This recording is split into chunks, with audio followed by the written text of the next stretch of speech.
Il y a quelques jours, un séisme politique aux États-Unis a directement concerné l'Europe et pourrait bouleverser son avenir. Il est difficile de surestimer la portée de la nouvelle stratégie de sécurité nationale 2025 des États-Unis. Ce n'est ni un document ordinaire, ni un rapport technique, ni un texte diplomatique, encore moins une simple mise à jour des stratégies passées. C'est un séisme politique, un séisme qui dépasse largement les frontières de Washington. Quiconque souhaite comprendre comment les États-Unis redéfinissent leur rôle dans le monde.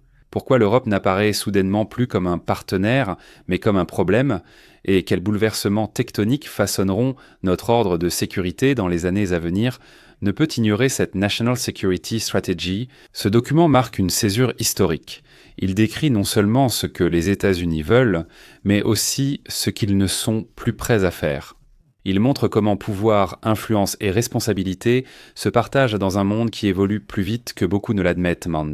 Et il oblige les Européens à se poser des questions désagréables. Où en sommes-nous? Où allons-nous?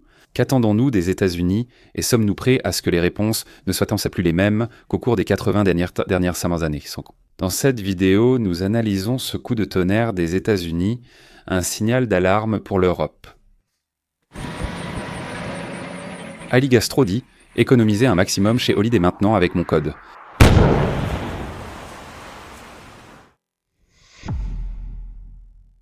La stratégie de sécurité nationale fait partie depuis 1986 des documents stratégiques centraux des États-Unis. Elle définit comment les États-Unis se positionnent dans le monde, quelles priorités ils fixent et par quels moyens ils veulent défendre leurs intérêts. Normalement, elle est formulée de manière sobre, largement bipartisane et vise à garantir la continuité de la politique étrangère et de sécurité américaine. Cependant, l'édition de 2025 marque une rupture nette. Cette National Security Strategy est explicitement politique, ouvertement partisane et utilise un langage inhabituellement direct.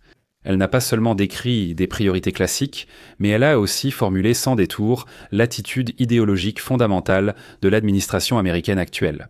Cela lui donne une signification particulière. Elle illustre comment les États-Unis définissent leur rôle dans un ordre mondial fragmenté et quelles seront leurs attentes futures envers partenaires et alliés. Dans le même temps, la National Security Strategy 2025 a laissé derrière elle les lignes directrices fondamentales des décennies précédentes. Elle a remis en question la prétention des États-Unis à être une puissance régulatrice mondiale, mettant plutôt l'accent sur un positionnement stratégique motivé par la politique intérieure, moins axé sur la responsabilité internationale. Par sa clarté et sa fermeté, elle a constitué une rupture en politique étrangère qui oblige l'Europe comme l'Asie à réévaluer leur propre position vis-à-vis des États-Unis.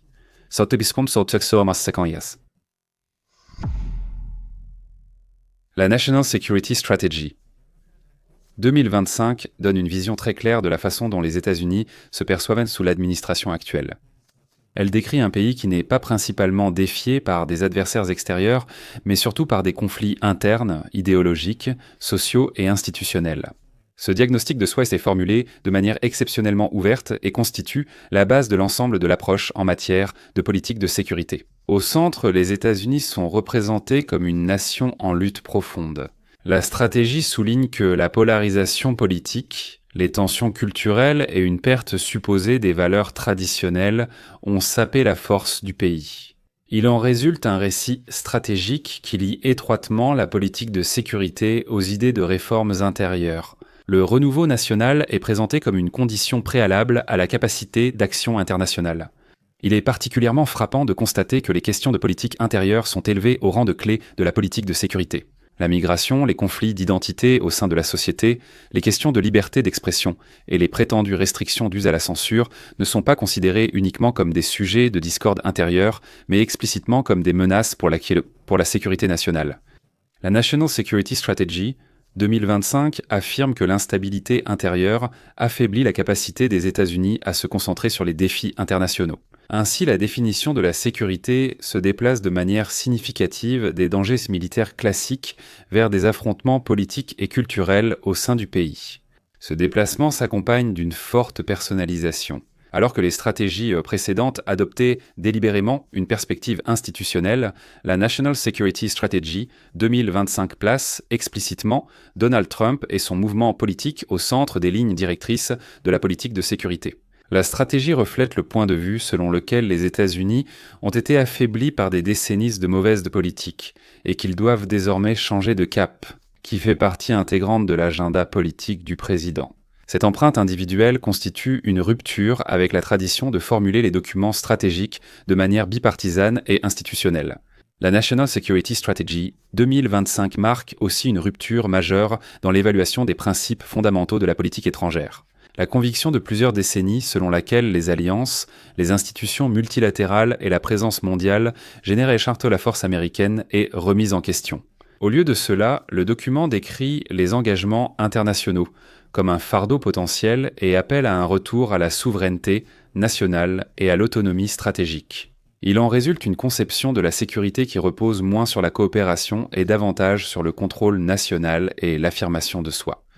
Dans son ensemble, la National Security Strategy 2025 montre un pays qui redéfinit son rôle dans le monde, adoptant une attitude qui place les conflits intérieurs au centre et considère de plus en plus la politique internationale à travers un prisme idéologique. Pour les partenaires et alliés, la fiabilité de la politique étrangère des États-Unis dépend désormais de l'agenda politique intérieur plutôt que des institutions. La National Security Strategy 2025 ancre clairement la priorité stratégique des États-Unis dans l'hémisphère occidental, c'est-à-dire en Amérique du Nord et du Sud. Cet accent n'est pas un aspect secondaire, mais constitue la colonne vertébrale structurelle de toute la stratégie. Les États-Unis décrivent le double continent, y compris le Groenland, comme leur sphère d'influence naturelle dont la stabilité et le contrôle priment sur toutes les autres obligations géopolitiques. Ainsi, la National Security Strategy fait explicitement référence à la doctrine classique de Monroe, plus froide, plus froide.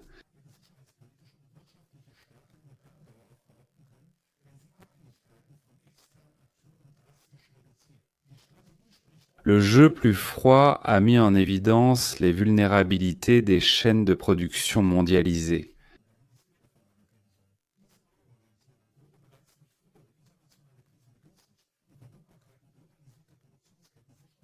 En conséquence, la National Security Strategy considère la réindustrialisation des États-Unis non pas comme un projet de politique économique, mais comme une nécessité de sécurité nationale. La boîte à outils économique est également redéfinie. Les droits de douane, mesures protectionnistes et l'isolement économique sont vus non seulement comme des outils commerciaux, mais aussi comme des moyens de concurrence stratégique. Les États-Unis cherchent à renforcer leur industrie en écartant les concurrents étrangers, notamment la Chine, du marché américain, et en imposant des investissements dans la production nationale. Cela s'accompagne de la volonté de rendre les États-Unis technologiquement autonomes à long terme. Ce chapitre réajuste aussi le rôle mondial des forces armées américaines. Alors que les États-Unis ont montré une présence militaire mondiale par le passé, la National Security Strategy 2025 indique un changement. La présence sera désormais organisée de manière plus sélective. Les ressources doivent être retirées des régions jugées non centrales pour les intérêts américains et regroupées dans l'hémisphère. Cela comprend le développement des infrastructures militaires en Amérique du Nord et du Sud, ainsi qu'une priorisation plus stricte des interventions extérieures. Ce réalignement stratégique montre à quel point America First est interprété comme un principe de politique de sécurité globale. Cela signifie non seulement une plus grande insistance sur les intérêts nationaux, mais aussi une restructuration des priorités économiques, politiques et militaires. Les États-Unis se positionnent ainsi comme un État qui n'abandonne pas son rôle mondial, mais qui le lie plus clairement aux avantages pour leur propre hémisphère. Chercher des cadeaux de Noël est souvent stressant. Avant, j'achetais aussi toujours à la dernière minute. Mais ces dernières années, j'ai pris l'habitude de les acheter bien à l'avance, comme ça je n'ai pas de stress. Maintenant, avec mon sponsor Oli, il y a une idée sympa. Il y a le Starter Set Deluxe, une édition de Noël. Vous pouvez l'offrir si vous ne trouvez rien d'autre, ou, en cas de doute, simplement vous l'offrir à vous-même, car vous pouvez vraiment faire des économies. Là, vous pouvez essayer tous les best-sellers de Oli. Oli Energy, thé glacé, hydration et milkshake, donc les boissons rafraîchissantes, et aussi les milkshakes, au total 57 portions, avec un shaker thermique inclus, pour que les boissons restent bien fraîches. Cela coûte 69 €, mais avec mon code Heinrich, vous avez 10% de réduction, donc seulement 63 €. Vous pouvez essayer 57 fois, il suffit de mélanger de l'eau avec un peu de poudre. Sakyobotanit et un peu le secouer et vous pouvez déjà le boire et en profiter. Sans sucre, aspartame, taurine, colorant, ni arômes artificiels. Sinon, il y a aussi à nouveau l'édition limitée Holy Milkshake Speculus. Milkshake Speculus, c'est vraiment quelque chose de spécial. Mais il y a aussi le thé glacé, le punch d'hiver et l'hibiscus ainsi que la boisson énergisante Baked Apple Bar, les 3 versions. Les 3. Les saveurs mentionnées sont en édition limitée. Si vous souhaitez essayer ou connaissez déjà ces produits, profitez-en. Ces articles ne reviendront pas après leur vente. Utilisez le code Heinrich pour 10% de réduction. Vous économisez chez Holy et soutenez la chaîne. Revenons à la vidéo. La National Security Strategy 2025 décrit toujours la région Indo-Pacifique comme stratégiquement importante, mais elle change fondamentalement la manière dont les États-Unis priorisent cette région. Le cœur n'est plus la confrontation militaire avec la Chine, mais plutôt une compétition largement axée sur l'économie. La Chine est décrite non comme une menace militaire immédiate, mais comme un concurrent économique dont la montée serait due à des pratiques commerciales déloyales et à une industrie dirigée par l'État. Au lieu d'une politique classique de confinement, la National Security Strategy 2025 mise donc sur des instruments économiques. Les droits de douane, contrôles à l'exportation, relocalisation des chaînes d'approvisionnement et programmes industriels doivent assurer l'avance technologique et industrielle des États-Unis, essentielle à leur puissance nationale. La stratégie souligne que les États-Unis doivent réduire leur dépendance à la fabrication chinoise et renforcer leur propre production. Dans ce contexte, la Chine apparaît moins comme un adversaire militaire que comme un défi structurel et économique. La National Security Strategy se distingue nettement du traditionnel pivot vers l'Asie, qui a guidé la politique étrangère américaine pendant plus d'une décennie. Alors que les gouvernements précédents voulaient transférer davantage de ressources militaires et diplomatiques vers la région Asie-Pacifique, la nouvelle National Security Strategy n'exprime plus cette ambition qu'avec réserve. Les engagements militaires en Asie doivent être maintenus de manière sélective, mais sans nouvelles promesses d'envergure. L'accent est clairement mis sur la dissuasion avec une volonté minimale d'escalade. La question de l'efficacité de la dissuasion sans volonté d'escalade demeure sans réponse. Taïwan est mentionné dans la stratégie, mais de manière nettement moins marquée que dans les documents précédents. La National Security Strategy souligne certes l'importance de la dissuasion vis-à-vis de la Chine, mais elle évite de donner des garanties militaires claires et insiste plutôt sur la nécessité de préserver la stabilité par la force. La situation en mer de Chine méridionale est évoquée surtout sous l'angle de la réduction des risques et des intérêts économiques. Pour les alliés traditionnels comme le Japon et la Corée du Sud, le soutien est formulé de manière sobre et parfois critique. La National Security Strategy souligne que les deux États doivent assumer davantage de responsabilités sur les plans politiques, militaires et financiers. Cette remarque déjà connue est exprimée plus fermement dans la stratégie actuelle. Les alliés n'apparaissent plus comme des piliers centraux de la politique asiatique américaine, mais comme des partenaires dont la valeur se mesure principalement à l'aune de leur contribution au partage des charges. La National Security Strategy 2025 présente une vision de la région Asie-Pacifique largement reconnue mondialement.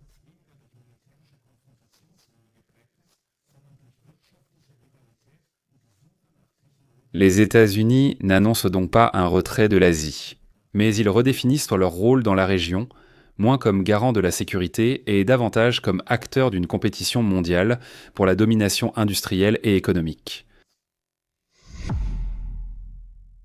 La National Security Strategy 2025 consacre à l'Europe une section particulièrement longue et politique, soulignant l'importance de cette région et sa signification pour le gouvernement américain.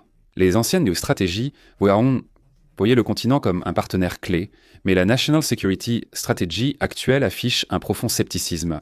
L'Europe n'y apparaît pas comme un allié fiable, mais comme un risque stratégique, un espace dont l'évolution politique, sociale et démographique provoquerait une érosion civilisationnelle. Ainsi, du point de vue des États-Unis, le continent n'attire pas seulement l'attention américaine, mais devient aussi le principal champ de problème des relations transatlantiques. Le diagnostic central porte sur une crise d'identité et de structure européenne. La National Security Strategy décrit l'Europe comme politiquement fragmentée, économiquement affaiblie et culturellement déstabilisée. La migration, le changement démographique et la polarisation politique sont considérés comme des signes de déclin. L'Union européenne n'est pas présentée dans ce contexte comme un pilier de stabilité, mais comme un obstacle.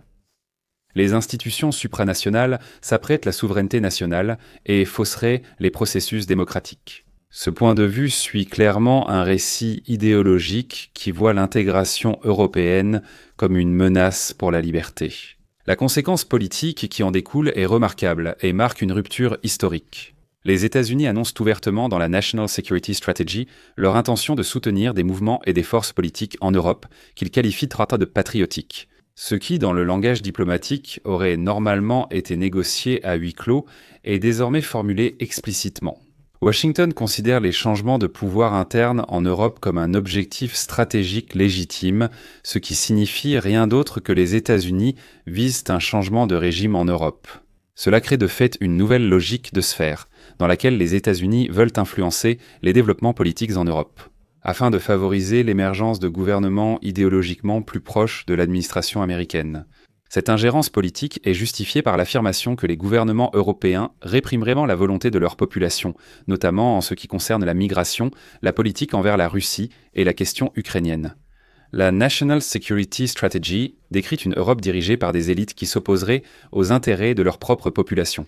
Cependant, cette représentation est en nette contradiction avec les données empiriques recueillies dans la plupart des pays européens.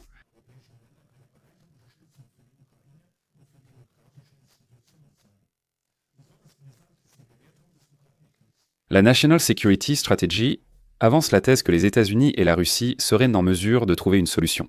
L'Europe, cependant, empêcherait la paix par son soutien à Kiev.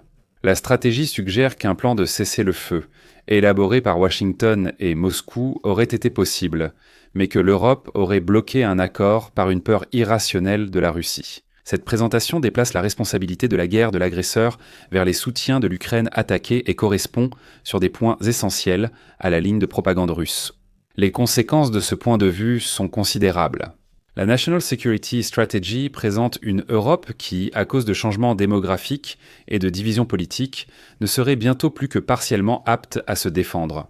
Cela soulève implicitement la question de savoir si les États européens pourront rester à l'avenir des partenaires fiables de l'OTAN.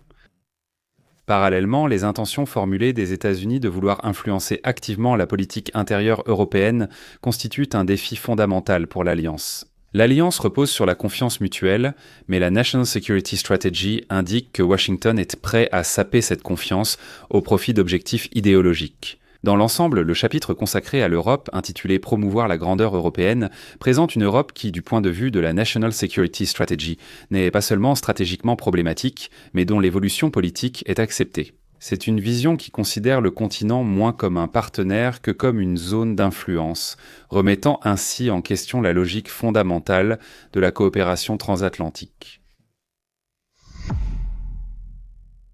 La National Security Strategy 2025 marque un profond changement structurel dans la politique étrangère et de sécurité américaine. Elle ne décrit pas seulement une orientation stratégique, mais nomme ouvertement un déplacement tectonique dans l'ordre international. Le propos évoque un monde devenu de plus en plus tripolaire, n'étant plus unipolaire ni clairement bipolaire. Les États-Unis, la Chine et la Russie sont les trois centres de pouvoir majeurs de la politique internationale, sans former de blocs idéologiques définis.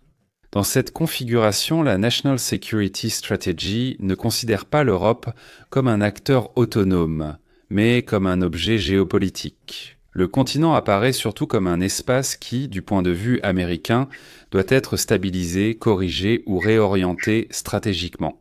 Cela change fondamentalement la perspective transatlantique. L'Europe n'est plus considérée comme un partenaire égal, mais comme une région avec des déficits structurels dont la politique influence directement l'Amérique.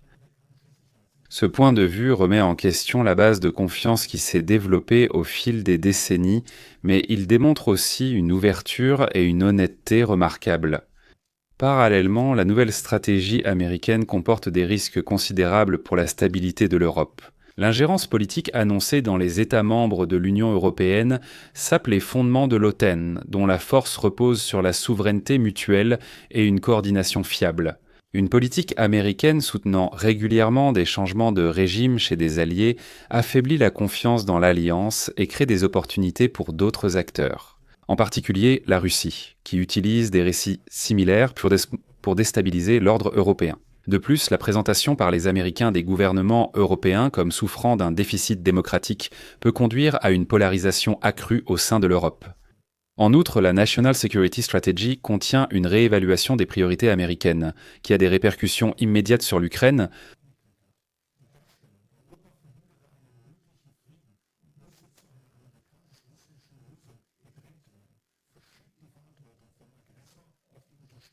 qui n'affectent pas seulement les pays européens.